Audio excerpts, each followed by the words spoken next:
consolidation of NBK, which is a main driver. So on a like-for-like performance, if you just strip out the NBK part of it, it was a 10% growth on that line. Looking at net advances, loans and advances, yeah, it's moving. Again, a very strong growth of 17%, which has been boosted up with the numbers that have come in from NBK, just under 8% growth like for like.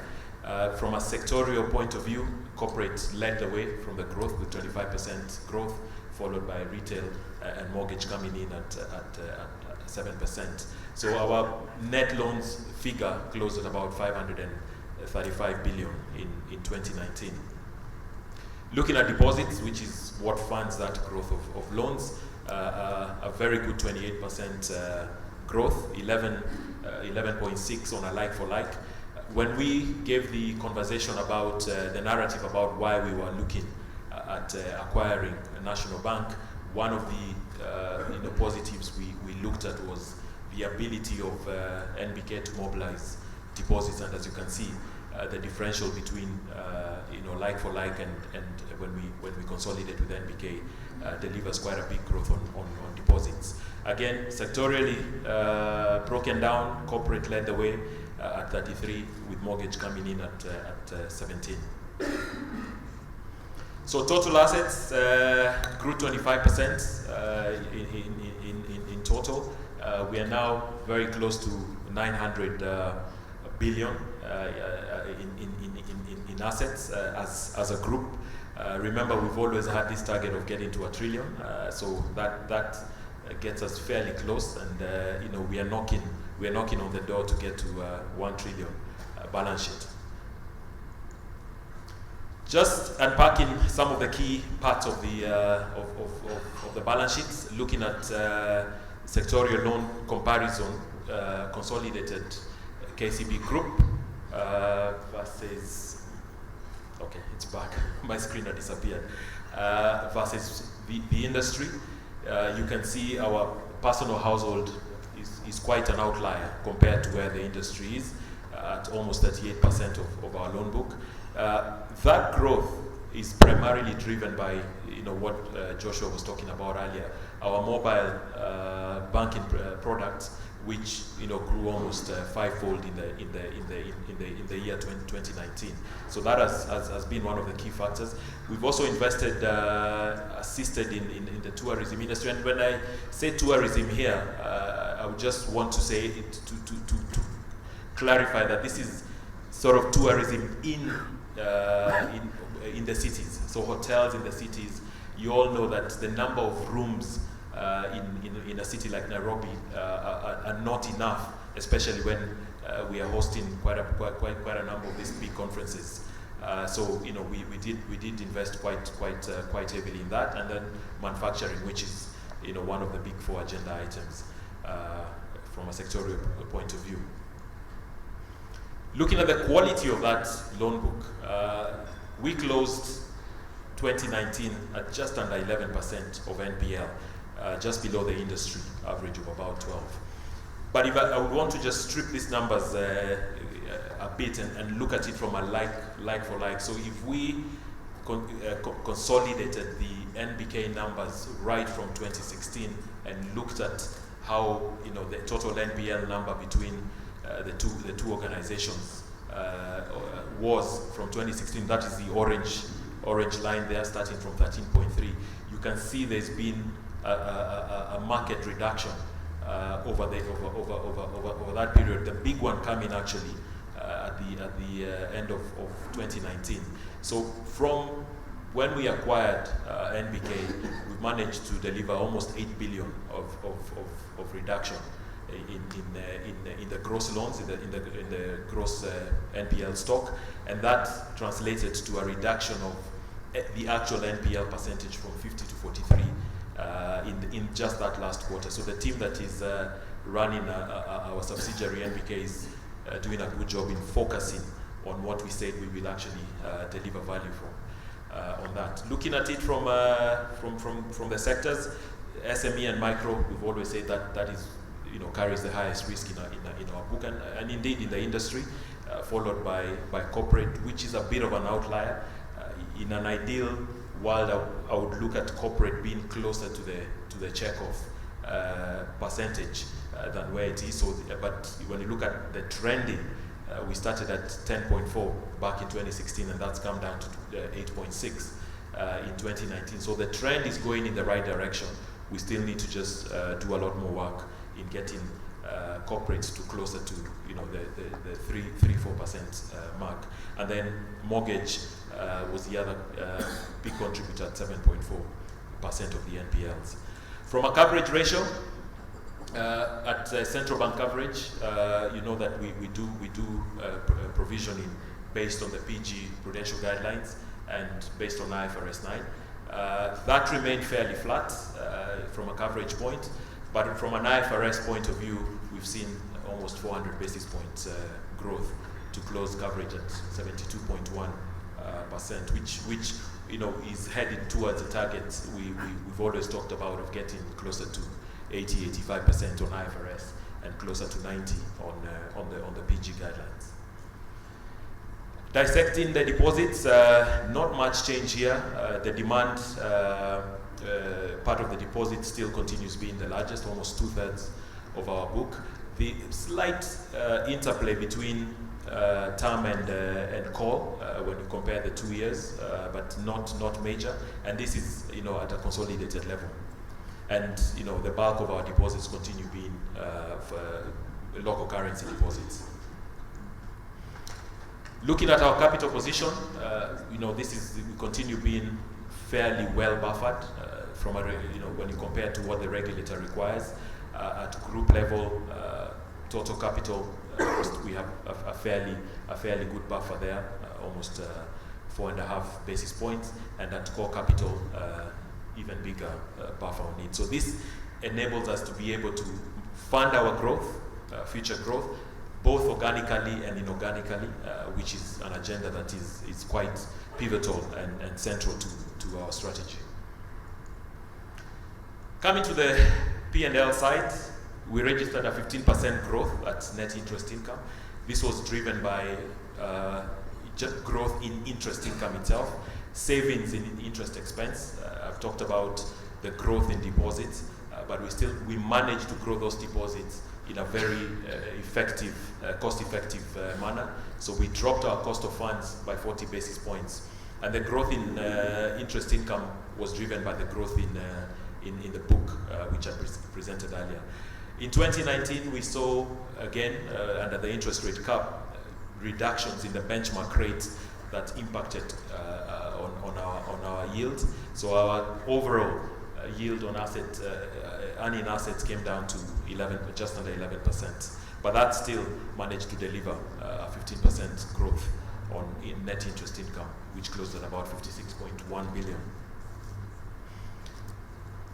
Looking at non-funded or non-interest income, this is the fee part of it, which is also another area that is quite central to our strategy. We would want to get this number to about 40% of total income. That registered a 23% growth year on year to close at about 28. This was primarily driven by just the activity out of the branches, so the mobile agency and merchant play.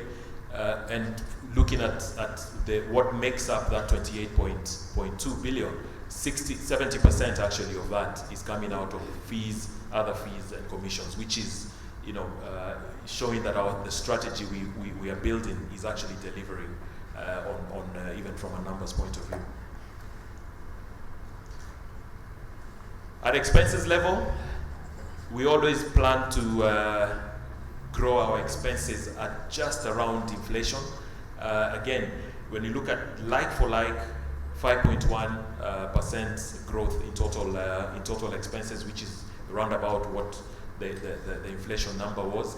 When you augment or consolidate the NBK side, which brought about just over $1 billion of OPEX, that goes up to a growth of about 10%. So again, I think from a management of cost point of view, we are doing quite well. We continue to focus on this, There's one thing bringing top line growth, there's another making sure that that top line gets to the bottom line that is used to pay you as our shareholders by way of dividend. We did adopt IFRS 16 in the year. This is a new standard. It's a leasing standard, which meant that there was an interplay between depreciation, because what it does is that it brings in what the leases you have, which normally you would have been paying out as a lease expense. It brings that into your balance sheet and assumes that you are actually sort of owner of that asset. So our assets went up. Consequently, depreciation went up as well, but it also reduced the other operating expenses where the lease expense was actually going. So it's just really a classification issue on that. PBT closed at 36.9 billion. That's a 9% growth. 5% when you strip out consolidation of NBK, and that's really been driven by the performance I've talked about in there. I know someone will ask a question: if you delivered close to 17% of total income, how has that gone down to 9%? The main driver there is over and above the expenses that I've talked about is our level of provisioning, and when I come to just show you some of the ratios, you will see that our cost of risk has gone up. But nonetheless, under the environment we operated in, 9% growth at PBT level to close at 37 billion, I think is still a very positive performance that we're able to deliver some of distribute that to our shareholders by way of dividends. Looking at our international businesses, total growth of about 7.4 at PBT level. You'll see we have an outlier there, KCB Bank Uganda, that registered a loss in 2019.